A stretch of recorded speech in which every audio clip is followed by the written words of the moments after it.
नमस्कार बच्चों, आप देख रहे हो आपका अपना चैनल पढ़ाई इतनी इजी क्यों। कल वाली क्लास में हमने कक्षा 10 की प्रश्नावली 3.2 का पहला सवाल है वो सोल्व कर लिया था। आज हम दूसरा सवाल और तीसरा सवाल देखेंगे। चलिए देखते हैं दूसरा सवाल। दूसरे सवाल में क्या है, 2x प्लस 3y बराबर 11 और 2x माइनस 4y बराबर माइनस 24 को हल कीजिए और इससे m का वह मान ज्ञात कीजिए जिसके लिए y बराबर mx प्लस 3 हो। ठीक है, तो करना क्या है, सबसे पहले तो दो समीकरण युग्म दे रखे, इनका हल ज्ञात करना है।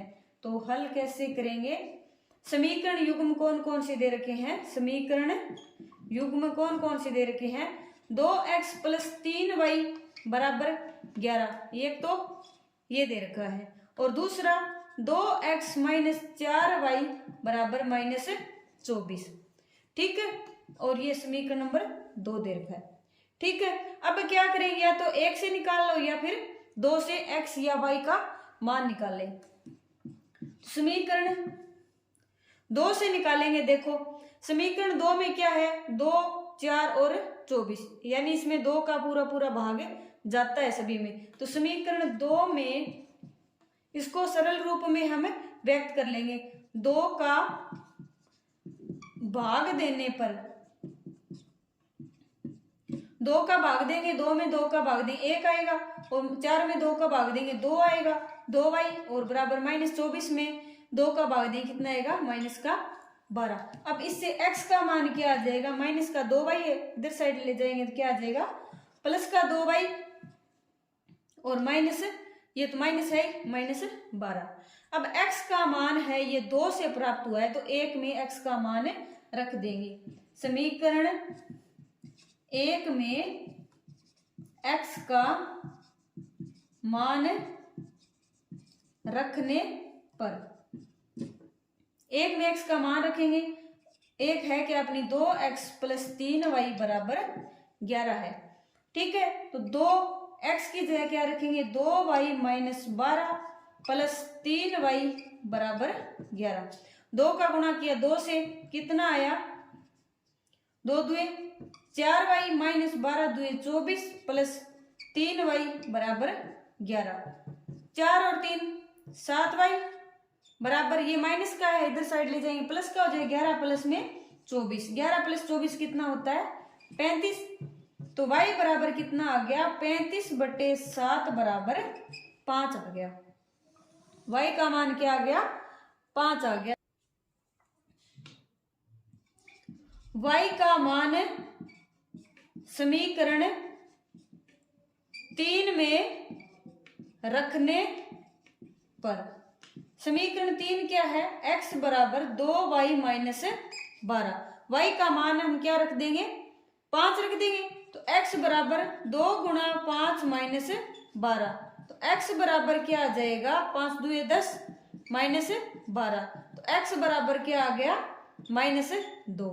तो हल क्या क्या आ गए, हल है वो x बराबर माइनस 2 तथा y बराबर 5 आ गया।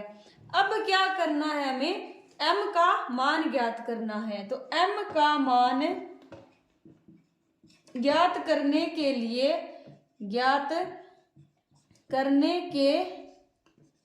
लिए, y बराबर mx प्लस 3 में x तथा y के मान रखने पर, y बराबर क्या है, mx प्लस 3 है, तो y का मान क्या है अपना 5, और x का मान माइनस 2m प्लस में 3, ये माइनस का है, किसका आएगा, इधर साइड में प्लस का हो जाएगा, 2m बराबर 3 माइनस 5, ये प्लस का है तो इधर साइड जाएगा माइनस का हो जाएगा। तो 2m बराबर माइनस 2, m बराबर कितना आ गया, माइनस 2/2, तो m बराबर कितना आ गया, माइनस 1 आ गया।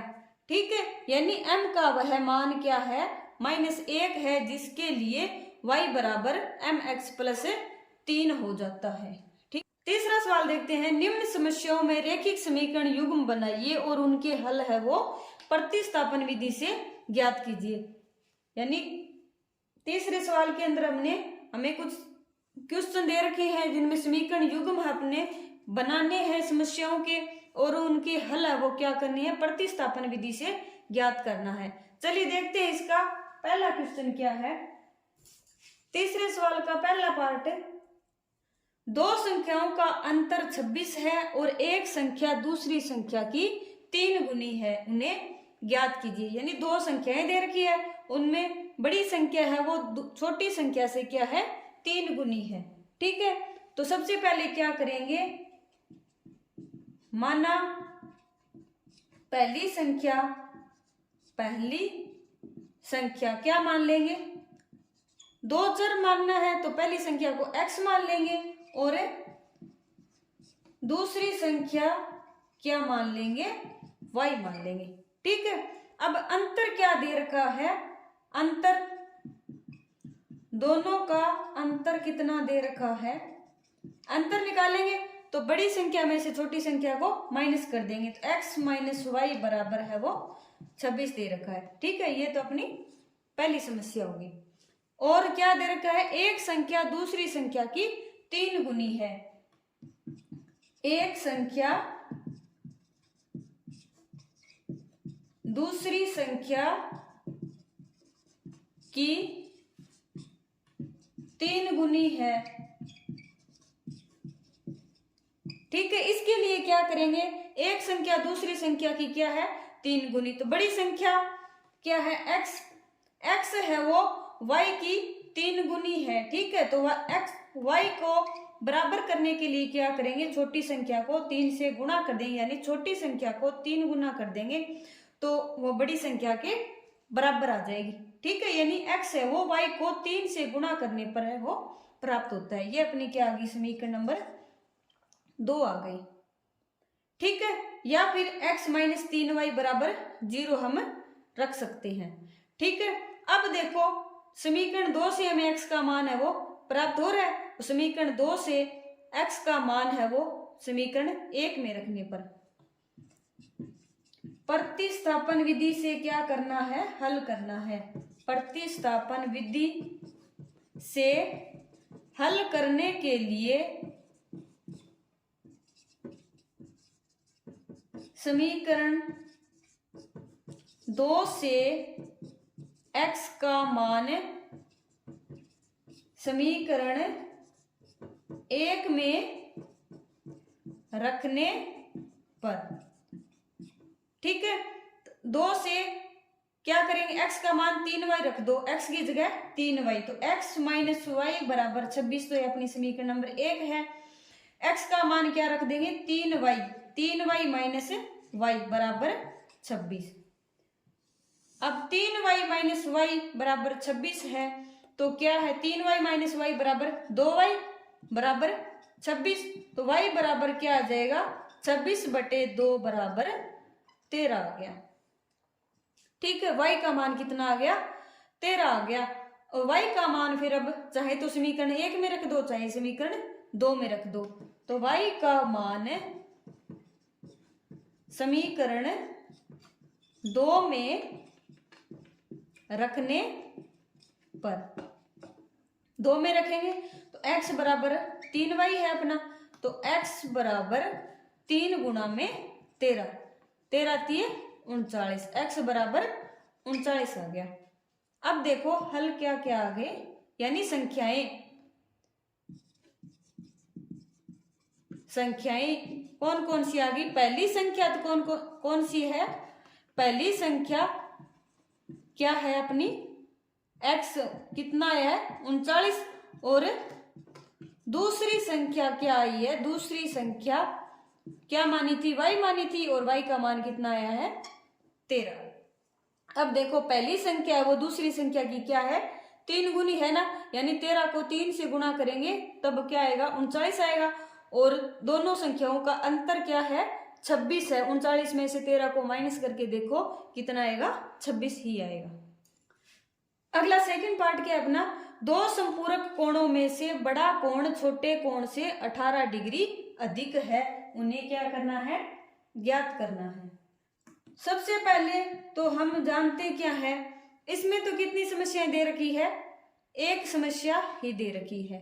ठीक है, और प्रतिस्थापन विधि से ज्ञात करने के लिए हमें कितने समीकरणों की जरूरत होती है?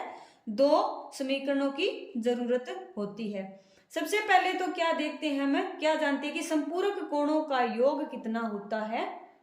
180 डिग्री होता है। सबसे पहले क्या मानेंगे, मानना बड़ा संपूरक कोण, बड़ा कोण कौन सा है? बड़ा कोण क्या मान लेंगे? x मान लेंगे। और छोटा कोण क्या मान लेंगे? छोटा कोण है वो y मान लेंगे। ठीक है, हम जानते हैं कि संपूरक कोणों का योग कितना होता है? संपूरक कोणों का योग 180 डिग्री होता है। ठीक है, यानी जिन दो कोणों का योग 180 डिग्री होता है वो एक दूसरे के संपूरक होते हैं। इसलिए x प्लस वाई बराबर कितना आएगा? 180 डिग्री आ जाएगा। ठीक है, ये तो क्या आ गई अपनी पहली समस्या या पहली समीकरण आ गई। ठीक है, अब क्या दे रखा है? बड़ा कोण छोटे कोण से 18 डिग्री अधिक है। तो प्रश्नानुसार बड़ा कोण है वो छोटे कोण से अधिक कितना है, यानी बड़े कोण में से छोटे कोण को माइनस करेंगे, कितना आएगा? 18 डिग्री आएगा। ये क्या आ गई अपनी समीकरण नंबर 2 आ गई। ठीक है, अब समीकरण 1 से या 2 से x या y का मान ज्ञात कर लेंगे। तो इससे ज्ञात करेंगे तो x बराबर 18 प्लस में y आ गया। ठीक है, अब ये क्या आ गई अपनी समीकरण नंबर 3 आ गई। अब प्रतिस्थापन विधि से ज्ञात करने के लिए क्या करेंगे? x का मान समीकरण 1 में रखने पर, x का मान समीकरण 1 में रखेंगे, कितना आएगा? 18 प्लस y, तो x का मान हो गया, और दूसरा ये y बराबर 180 डिग्री। ठीक है, और 18 तो इधर साइड ले जाएंगे, माइनस का हो जाएगा, और y 2y बराबर 180 डिग्री माइनस 18। तो 2y बराबर कितना आ गया? 180 में से 18 को माइनस किया, कितना आया? 162 डिग्री आया। इससे y बराबर क्या आ जाएगा? 162/2 बराबर 81 डिग्री। अब y का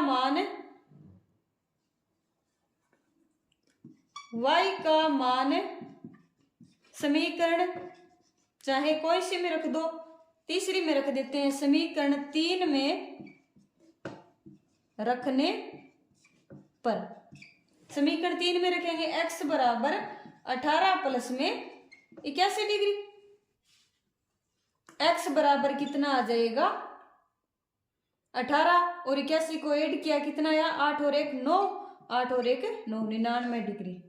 ठीक है, यानी बड़ा कोण तो क्या आ गया? बड़ा कोण कितना आ गया? 99 डिग्री, और छोटा कोण कितना आ गया? 81 डिग्री। अब इन दोनों का योग करेंगे, 99 और 81 का योग तो कितना आएगा? 180 डिग्री, और इन दोनों का अंतर है वो कितना आता है? 18 डिग्री आता है। ठीक है,